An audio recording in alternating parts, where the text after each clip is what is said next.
what is your best golden advice? Short, sweet, powerful, bit of advice that how not to get wrecked into crypto. So someone out there that's now, I'm excited. What are we going to do? What is your best advice for someone out there? So yeah, join a community, man. Like join a community and takes security seriously, and be patient. With your strategy. Investing is a long-term game. It's it's about taking asymmetric bets and having an edge. So there's all the things that you need to be highly successful in investing in crypto.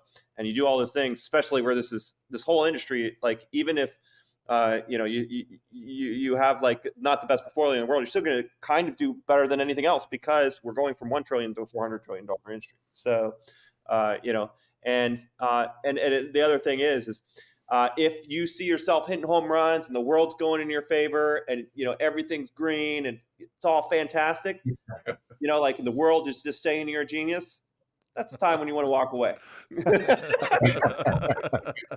Absolutely. Absolutely. It's normally everybody else is walking away from you because they're tired of your bullshit.